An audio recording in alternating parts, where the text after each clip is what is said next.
नमस्कार. आज आपण एका शाळेतील माजी विद्यार्थ्यांच्या एका खूप छान उपक्रमाबद्दल बोलणार आहोत. हो, ही गोष्ट आहे लोकविद्यालय खैरीची. तिथल्या 2006च्या बॅचने त्यांच्या शाळेसाठी काहीतरी विशेष केलंय. अगदी.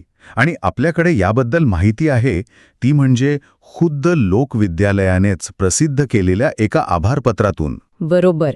या पत्रातून आपल्याला नक्की काय घडलं आणि शाळेला काय वाटलं हे समजतं. तर मग आज आपण हेच बघणार आहोत की माजी विद्यार्थी शाळेसोबतचं आपलं नातं कसं जपतात. आणि महत्वाचं म्हणजे याचा आत्ताच्या विद्यार्थ्यांवर काय परिणाम होऊ शकतो यावर बोलूया. चला तर मग.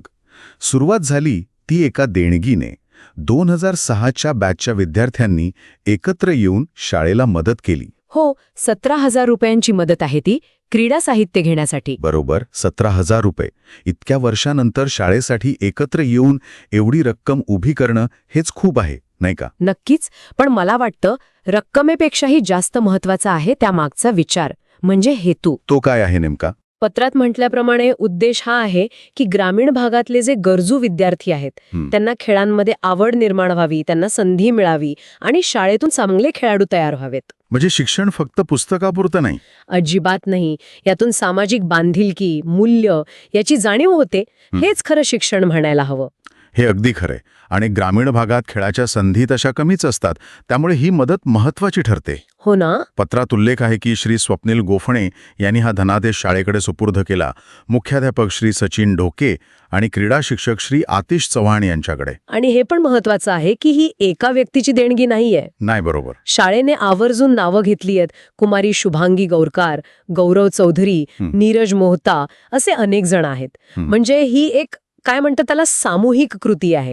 त्या बॅचची एकजूट दिसते यात. हो. आणि शाळेने जी प्रतिक्रिया दिली आहे ना ती मला खूपच छान वाटली. काय म्हणालेत ते? अगदी त्यांनी याला फक्त आर्थिक मदत असं नाही म्हणलंय. अच्छा. त्यांनी जी भाषा वापरली आहे ती खूप बोलकी आहे. उदाहरणार्थ? त्यांनी म्हटलंय शाळा ही आई समान असते आणि तुम्ही तिच्या खंबीर जबाबदार संतती आहात. अरे वा, हे वाक्य खूप खोल आहे. हो ना. यात नुसती भावना नाहीये तर ते नातं, जबाबदारी सगळं दिसतंय. अगदी. आपल्या संस्कृतीत आपण गुरु आणि शिक्षण संस्थेला जे स्थान देतो ते यात दिसतंय. ही औपचारिक भाषा नाहीये फक्त. म्हणजे हे नातं किती घट्ट आहे हेच यातून दिसतं. बरोबर. शाळेने असंही म्हणलंय की यामुळे शाळेचा अभिमान वाढलाय आणि भविष्यातही हे सहकार्य असंच राहावं अशी त्यांची इच्छा आहे. म्हणजे ही एक प्रकारे दुतर्फा भावना आहे. शाळा ही ते नातं जपायला बघतेय. हो. तर थोडक्यात काय, ही फक्त एका देणगीची बातमी नाहीये. नाही, ही गोष्ट आहे आपल्या मुळांशी जोडलेलं राहण्याची, ती नाळ जपण्याची. बरोबर. 2006ची बॅच म्हणजे किती वर्ष झाली तरीही शाळेबद्दलची आपुलकी टिकून आहे. आणि त्याचा परिणाम फक्त नवीन क्रीडा साहित्य मिळण्यापुरता मर्यादित नाही असं मला वाटतं. नाही, नक्कीच नाही.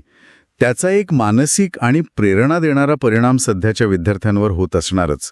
अगदी. जेव्हा विद्यार्थी बघतात की आपले सिनियर्स म्हणजे आधी शिकून गेलेले लोक शाळेची आणि पर्यायाने त्यांची किती काळजी घेतात, तेव्हा त्यांनाही एक वेगळी ऊर्जा मिळत असेल. हो. त्यांच्या मनात शाळेबद्दल, स्वतःच्या भविष्याबद्दल एक सकारात्मक भावना तयार होते की आपणही मोठे झाल्यावर असं काहीतरी करू शकतो. बरोबर. एक प्रकारची परंपराच सुरू होते असं म्हणूया. एका पिढीकडून दुसऱ्या पिढीकडे जाणारी सकारात्मकता. हो, पटलं.